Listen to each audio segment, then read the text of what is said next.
है दोस्तों, मैं अनिल कुमार अपने इस YouTube channel super academy JH में आप लोगों का बहुत बहुत स्वागत करता हूं। दोस्तों आज हम लोग बहुत दिनों बाद फिर से मॉडल हिस्ट्री के टॉपिक को लेकर के आए हुए हैं। दोस्तों हम लोग मॉडल हिस्ट्री का 1498 से लगभग आ गए थे।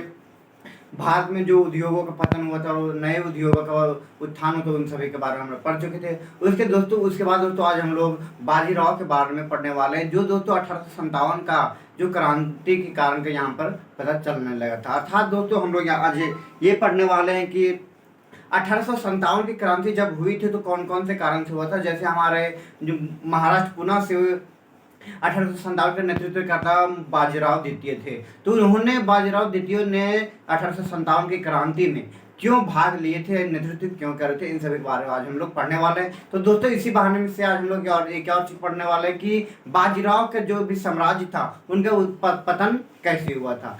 तो फिर चलिए दोस्तों हम लोग फटाफट इस टॉपिक को आगे बढ़ाते हैं। लेकिन हाँ दोस्तों, मैं एक बार आप लोगों से ये कहना चाहूँगा कि मैं आप लोगों से सब्सक्राइब लाइक नहीं करना चाहूँगा दोस्तों। मैं करने के लिए वो चीज़ नहीं बोल रहा हूँ, मैं यही करने चाह रहा हूँ। तो दोस्तों जो मैं हम लोग पिछले बार कितना सन 1498 से स्टार्ट किए थे, स्टार्ट किए थे और यहाँ से हम लोग मॉडल हिस्ट्री को पढ़ना स्टार्ट किए थे। दोस्तों अगर आप लोग उन सभी को अच्छी से पढ़ चुके हैं, अगर आ गए तो बहुत अच्छी बात है। लेकिन हाँ दोस्तों, मैं आप लोगों से यही कहना चाहूँगा कि मैं आप लोगों को सिर्फ एक बार मेन टॉपिक जो भी इंपॉर्टेंट टॉपिक उन सभी टॉपिक को सिर्फ एक बार रिविजन करवा देता हूँ, ठीक है। तो दोस्तों आज का तो हम लोग का टॉपिक है दोस्तों मॉडल हिस्ट्री, ठीक है। मॉडल हिस्ट्री है जिसमें से आज हम लोग बाजीराव के बारे में पढ़ने वाले हैं।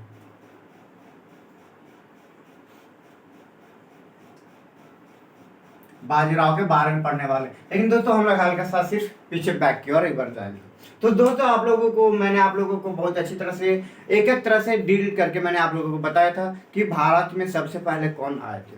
दोस्तों भारत में सबसे पहले पुर्तगाली लोग आए थे। लेकिन हाँ दोस्तों, पुर्तगाली लोग जब आए थे, लेकिन सब ऐसे क्यों आए थे, चूंकि मैंने आप लोगों को बताया था कि जो भी अफगानी लोग थे, अफगानी लोग भारत से व्यापार जो भी मसाले होता था उन सभी को लेकर के यूरोप जाया करते थे और वहीं पे जो सोने की चिड़िया का नाम लिया करते थे, उन्हीं से सोने की चिड़िया के नाम के लालच में लेकर के वे सब लोग भारत आने की चेष्टा कर रहे थे। उसी बीच कब 1492 में दोस्तों कोलंबस नामक व्यक्ति ने 1492 में कोलंबस नामक व्यक्ति ने भारत में आने के लिए वहां से प्रस्थान वहां पर कर चुके थे, वहां से निकल चुके थे। लेकिन दोस्तों उन्होंने गलत राह पकड़े और गलत राह पकड़ने के पश्चात कहाँ चले गए थे, वे अमेरिका चले गए थे, जिससे उन्होंने ऐसे अमेरिका की खोज की थी। कब 1492 ईस्वी में अमेरिका की खोज किए थे। तो उसके बाद दोस्तों पुर्तगाली जो यूरोप का ही है, पुर्तगाली आए थे कब 22 मई 1498, लगभग मतलब कि दोस्तों 1498 वहां में निकल पड़े थे और अंत में 22 मई 1498 को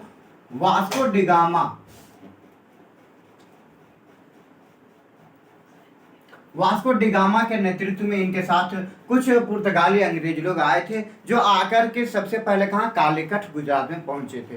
उस समय दोस्तों वहां का शासक जमरैन नाम था, जिनको दोस्तों सामूरी के नाम से भी कहा जाता था। तो दोस्तों इनसे जब यहाँ पर आए थे पुर्तगाली, तब धीरे धीरे इन्होंने अपना व्यापार पर स्टार्ट किया और व्यापार करने के पश्चात कब 1506 ईस्वी तक पूरा गोवा से लेकर गुजरात से लेकर बंगाल तक इन्होंने अपने व्यापार को फैला लिए और व्यापार फैलाने के पश्चात धीरे धीरे अपने व्यापार को और आगे बढ़ाने लगे। दोस्तों अगर कहा जाएगा सूरत पर किसका आक्रमण था, सूरत पर दोस्तों किनका अधिकार था, तो दोस्तों सूरत पर ऐसो ये इन्हीं जो पुर्तगाली लोग उन पर ऐसो अधिपति जमाए रखे थे। इन पर पुर्तगालियों पर दोस्तों ये जो सूरत था, इन पर ऐसो अंग्रेज अधिपति नहीं जमा पाए थे, क्योंकि दोस्तों वहां पर पुर्तगाली थे। वह से पुर्तगाली बहुत ही शुरू से 1498 से वहां पर अपना अड्डा को जमाए हुए थे और उनको उखाड़ पाना अंग्रेजों के बस की बात नहीं हो पाई थी।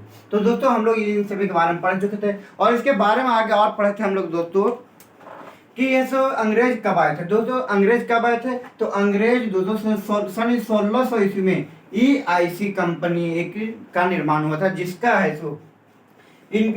निर्माण कहाँ इंग्लैंड में हुआ था। EIC अर्थात दोस्तों IC ईस्ट इंडिया कंपनी जो है ये है व्यापारिक कंपनी है। तो इन्हीं इस व्यापारिक कंपनी के माध्यम से कब सन 1608 ईस्वी में भारत में व्यापार करने के लिए अंग्रेज लोग, यूरोपीय इंग्लैंड के जो लोग हैं वे सभी भारत आ गए। कब? 1608 ईस्वी में। इनका EIC का स्थापना कब दोस्तों? इनकी स्थापना 1600 में हुआ था और 1608 में भारत आए थे। और इन्होंने, इन लोगों ने भी धीरे धीरे ऐसो बहुत सारे देश, तो अर्थात हम लोग को भारत देश में से जितना भी है उनमें से पूरा भारत को कब्जा कर लेते और अपने गुलाम में कर लिए थे। और गुलाम करने के पश्चात सारे जितनी भी धन दौलत से बहुत सारे थे उन सभी को अपने देश से ले गए थे। और दोस्तों इनके पश्चात मैंने आप लोगों को फ्रांसीसियों के भी बारे में मैंने बताया है, जो दोस्तों सन 1664 ईस्वी में कौन फ्रांसीसी आए थे। फ्रांसीसी कब? 1664 ईस्वी में आए थे, जो सबसे पहले कर्नाटक में आए थे। जो मराठा और कर्नाटकों के बीच युद्ध हुआ था वहीं के माध्यम से इन्होंने ऐसो भारत में व्यापार फैलाना शुरू किए थे।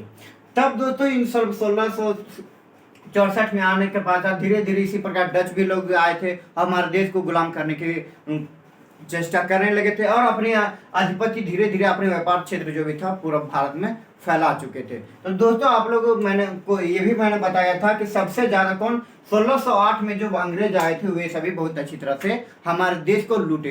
तब क्यों लूटे दोस्तों? इन सभी के पास हल्का सा दिमाग ज्यादा था और दिमाग होने के कारण यही हुआ था कि जो भी फ्रांसीसी थे और पुर्तगाली थे, डच लोग थे, इन सभी को जो भी था, इन सभी के सब बहुत सारे जो स्थान को आपने कब्जा में करके रखे हुए थे उन सभी को वहां से उखाड़ कर फेंक दिए।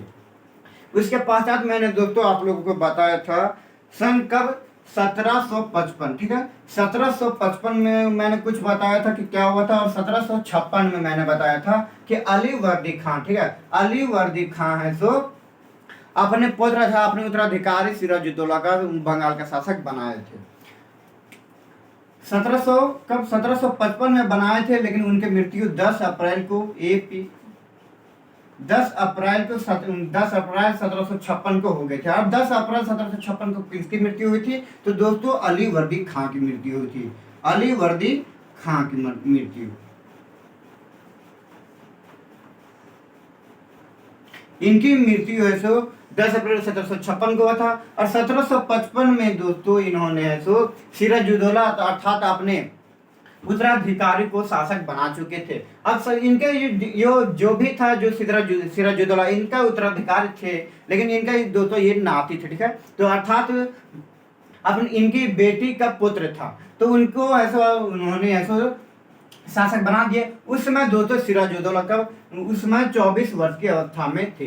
क्या कितना वर्ष के? 24 के वर्ष की अवस्था में उन्होंने बंगाल का शासक बने थे। और उन्होंने जब अली वर्दी खान सिराजुद्दौला को जब बंगाल के शासक उनके अधीन में सौंप दिए थे, उसमें उन्होंने बताए थे दोस्तों कि कभी भी अंग्रेज को अपने क्षेत्र में अर्थात अपने बंगाल में कोठी खोलने की इजाजत नहीं देना। चूंकि दोस्तों जो अली वर्दी खान थे वो काफी हल्का सा ज्यादा तेज दिमाग के थे। उन्होंने सारे भारत में जो भी कारनामा हो रहा था उन सारे कारनामे को देख करके उनको लग गया था कि अंग्रेज ऐसा पूरे भारत को अपने अधीन अथवा अपने गुलाम में करना चाह रहे हैं, जिसके वजह से अली वर्दी खान के समय में जो उन्होंने अन्य के सारी परेशानियों की सामना किए थे। अली वर्दी खान से अंग्रेजों के साथ अन्य सारी परेशानियों का सामना किए थे, जिससे और उनको अच्छी तरह से समझ में आ गया था। इसीलिए दोस्तों सिराजुद्दौला को भी उन्होंने यह शिक्षा दिए थे, जिसके कारण तब क्या हुआ था कि वही है जो सिराजुद्दौला का सेनापति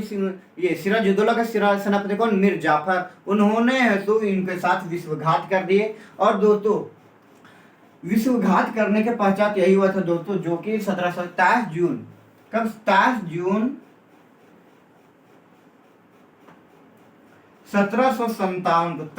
1757 को यह युद्ध पलासी का युद्ध हुआ था। और जो सिराजुद्दौला और अंग्रेजों के बीच जो रॉबर्ट क्लाइव के मध्य में हुआ था, जिसमें से दोस्तों रॉबर्ट क्लाइव अर्थात अंग्रेजों का जीत हुआ था और सिराजुद्दौला की हार हो गया था।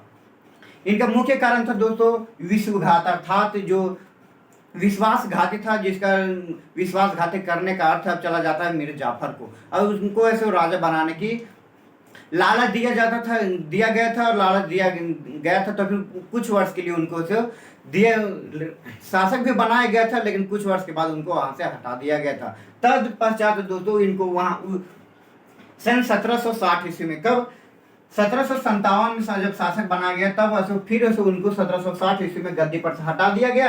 और गद्दी पर से हटाने के पश्चात उनके दामाद मीर कासिम को है सो वहां का बंगाल का शासक बनाया गया। अब बंगाल का शासक बनाने के पश्चात जब मीर कासिम वहां का शासक बन गए, तब ऐसे बहुत सारे धन दौलत उनसे भी, मीर कासिम से भी अंग्रेज लोग लिए, और लेने के पश्चात उनको अपनी एक उंगली पर नाचाने की कोशिश कर रहे थे, जो मीर कासिम को अच्छा नहीं लग रहा था, जिसकी वजह से उन्होंने दिल्ली का शासक और अवध का शासक का सहायता लेकर के उन्होंने युद्ध करने की घोषणा की। और कब 22 अक्टूबर के दोस्तों 22 अक्टूबर 1764 को बक्सर युद्ध हुआ था, जिसका नाम कहाँ पे हुआ था? बक्सर युद्ध, जो बिहार में बक्सर जिला में हुआ था दोस्तों। तो अब यहाँ तक का आप लोगों को जरा से भी प्रॉब्लम नहीं होनी चाहिए। और इसके पश्चात दोस्तों कब 1772 ईस्वी तक अंग्रेजों ने बहुत ही ज्यादा ऐसा कंगाल कर दिए थे बंगाल के लोगों को, जो कि उन लोगों को भूखे मरना पड़ रहा था। अर्थात दोस्तों ऐसी हालत कर दिए थे, इनका इतना ज्यादा टैक्स ले रहे थे, इतना ज्यादा उन लोगों को परेशान किया जा रहा था कि वे लोग ना किसी भी कार्य में सक्षम नहीं हो पा रहे थे, और ऐसे भी परिस्थिति आ गई थी कि वहां पर ऐसो अकाल पड़ गया था, जिसकी वजह से बंगाल के बहुत सारे लोग हैं तो भूखे मर चुके थे। और तत्पश्चात अब क्या हुआ था? 1764 के बाद हम लोगों को यहाँ तक पढ़ चुके थे। अब नेक्स्ट हम लोग क्या पढ़ रहे थे दोस्तों? इसके बाद हम लोग पढ़ रहे थे कि भारत में जब दिल्ली पर शासन वे लोग किस प्रकार से किए। दिल्ली पर शासन करने के पश्चात है तो भारत में जो भी उद्योग था, कुटीर उद्योग या फिर अनेक प्रकार से जो वस्तुओं को बनाया जाता था, उन सभी को कैसे समाप्त किया था, इन सभी के बारे में दोस्तों हम लोग बहुत ही अच्छी तरह से पढ़ चुके हैं। अगर आप लोग इस वीडियो को नहीं देखें तो दोस्तों जाकर के प्ले लिस्ट में मौजूद है, जाकर के देख लीजिएगा। तो चलिए दोस्तों अब हम लोग फिर इसी का नेक्स्ट टॉपिक को अब आगे बढ़ाते हैं, जिसमें से दोस्तों हम लोग अब पढ़ने वाले हैं बाजीराव। अब बाजीराव इसमें करता क्या है, ठीक है। अब बाजीराव इसमें क्या है दोस्तों, मैंने क्या बताया दोस्तों, मैं शुरू से बोल रहा हूँ कि अंग्रेज जो भी थे वो अंग्रेज लोग हैं सो पूरे भारत पर अपना आधिपत्य जमा चुके थे। और उस समय ये बाजीराव दोस्तों 1817 का बात है, ठीक है। कब? 1817 की बात है। अब हुआ क्या था दोस्तों, बाजीराव एक अकेला ऐसा शासक बच गया था जो पेशवा है, ठीक है। पेशवा अर्थात मराठा शासक था, जो मराठा शासक में से एक बाजीराव अकेला शासक बच गया था, जो अपने साम्राज्य को स्थापित करके रखा हुआ था। तब पश्चात इनके भी साम्राज्य को स्थापित जो भी था उनको उजाड़ने के लिए माने कि पूरा इनके साम्राज्य को बिखारने के लिए अंग्रेज बहुत ही प्रयत्न करने लगे। अब प्रयत्न करते करते इन्होंने अंग्रेज लोगों ने बाजीराव से दोस्ती सबसे पहले की, और दोस्ती करने के पश्चात दोस्ती के नाम पर इन्होंने उनकी इतना ज्यादा क्लोज हो गए ताकि उनके क्षेत्र में उन्होंने छोटे छोटे कुटीर तथा छोटे छोटे घर का निर्माण कर लिए थे। कब? तो 30 अक्टूबर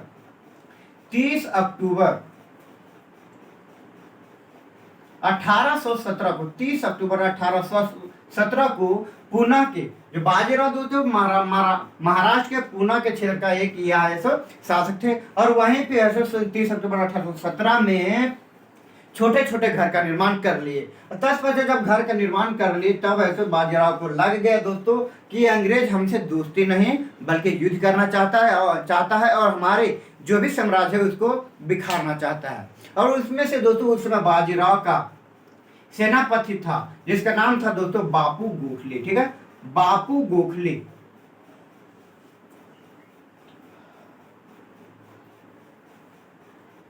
ये बापू गोखले दोस्तों एक ऐसा सेनापति था जो कि बहुत ही ईमानदार कुशल और बहुत ही एक अच्छे अर्थात हम लोग कह सकते हैं कि देशभक्त व्यक्ति थे, ठीक है। इनको कभी भी वैसा लालच नहीं था। इनको अगर अपने राजा के प्रति इन्होंने ऐसे बहुत ही अच्छी तरह से अपने सेनापति पद था उनको अच्छी तरह से पालन कर रहे थे। लेकिन दोस्तों इसमें से अब इनके साथ विश्वासघात अथवा विश्वासघात हुआ था। अब हुआ था क्या दोस्तों, जब 30 अक्टूबर 1817 को अंग्रेजों ने पूना में पूना में छोटे छोटे घर का निर्माण कर चुके थे। अब उनका उद्देश्य ये था युद्ध करना, ठीक है, युद्ध करना उनका उद्देश्य था।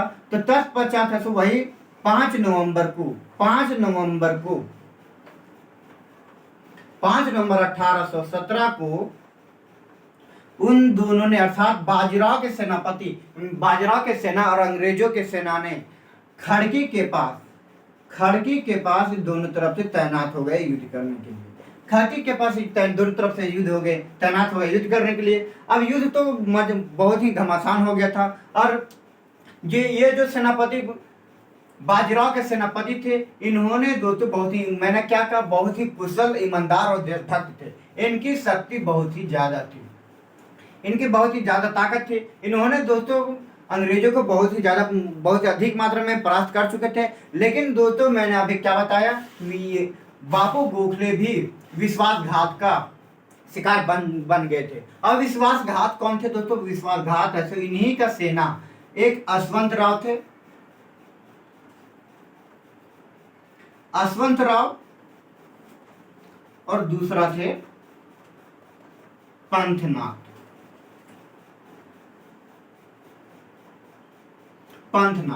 ये दोनों के कारण से बापू गोखले बाजीराव की जो साम्राज्य था उनको सुरक्षित नहीं रख पाए। क्योंकि दोस्तों ये अश्वंत राव पंथनाथ थे, ये लोग दोनों ऐसो अंग्रेज के साथ दे रहे थे। और सिर्फ अपने ये लोगों ही नहीं, बल्कि इन लोगों ने अपने साथ साथ बहुत सारी सेना को अंग्रेजों की तरफ ले गए थे, जिसके कारण से इनको ऐसे बापू गोखले की उसी भूमि में, वहीं पे खड़की नामक स्थान में ही वीर गति को प्राप्त हो गया, जिससे बाजीराव का जो भी साम्राज्य था बहुत ही कमजोर पड़ गई। और उनको जब कमजोर पड़ गई, टूट गया, तब उन्होंने अंग्रेजों ने क्या किया, डायरेक्ट फिर बाजीराव पर आक्रमण ना करके दोस्तों उन्होंने जो पेशवा का जो भी मुख्य स्थान था, अर्थात जैसे कि पहले होता था कि दोस्तों अगर कोई मराठा अगर कहीं पूरे भारत में से अगर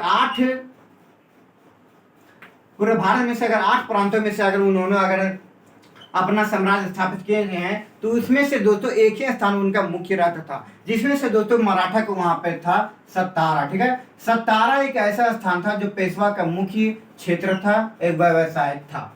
तो इसी सतारा को दोस्तों वहां पर उस समय शासक था प्रभात कुमार, जो नाबालिग थे। प्रभात कुमार दोस्तों कौन थे? तो सतारा का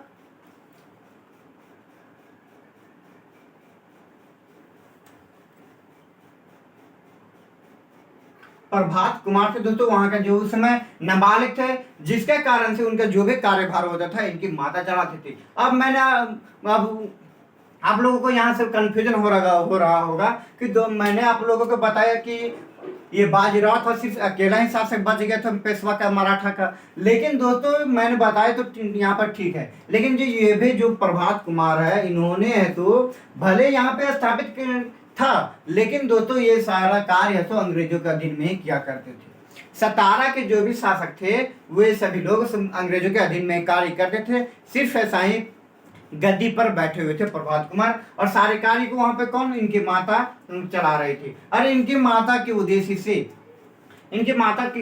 उद्देश्य से अंग्रेजों ने इनकी माता को बहका दिए कि यही बोल दिए कि जो बाजीराव है दोस्तों, बाजीराव ऐसे किसी अन्य अपने अर्थात प्रजा के लिए कार्य नहीं करता है, अपने हित के लिए कार्य करता है, अपने हित के लिए कार्य करता है, किसी प्रजा जनता के लिए हित के लिए कार्य नहीं करता है। इसीलिए दोस्तों जो इनकी प्रभात कुमार की माता थी, इसीलिए ऐसे अपने क्षेत्र में डंका पिटवा करके यह ऐलान करवा दिए कि बाजीराव का कोई साथ नहीं देगा। किसका? तो बाजीराव का कोई साथ नहीं देगा और अंग्रेजों का साथ देगा। चूंकि दोस्तों वहां पर बोल दिया गया था कि अंग्रेज हमारे दोस्त हैं और बाजीराव हमारा शत्रु है, और बाजीराव हमारा जब शत्रु है तो उनको साथ नहीं देना है। चूंकि बाजीराव एक अपने स्वार्थ के लिए कार्य करता है, किसी जनता के लिए कार्य नहीं करता है, जिसके कारण से दोस्तों धीरे धीरे यह जो बाजीराव का साम्राज्य था वह पूरी तरह से अच्छी तरह से टूट गया था। अब हम लोग जानेंगे कि दोस्तों यहाँ से अब 1857 की क्रांति का कारण कैसे बना था।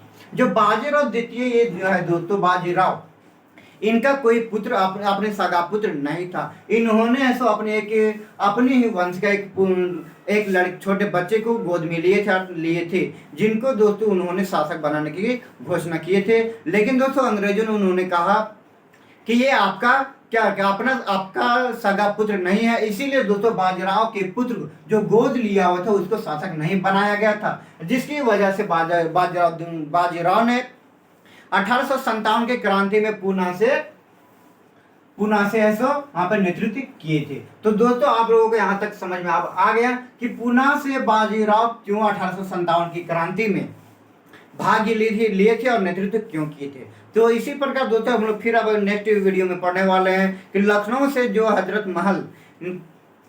महल है सो वहां से 1857 की क्रांति में नेतृत्व किए थे, तो क्यों किए थे, शाह आलम क्यों किए थे, इन सभी के बारे में हम लोग बहुत ही अच्छी तरह से पढ़ने वाले हैं। तो दोस्तों अगर आप लोगों को ये वीडियो अच्छी लगी हो तो लाइक जरूर कीजिएगा। तो चलिए दोस्तों अब लोग फिर मिलेंगे इसके अगले वीडियो में, तब तक के लिए जय हिंद जय भारत।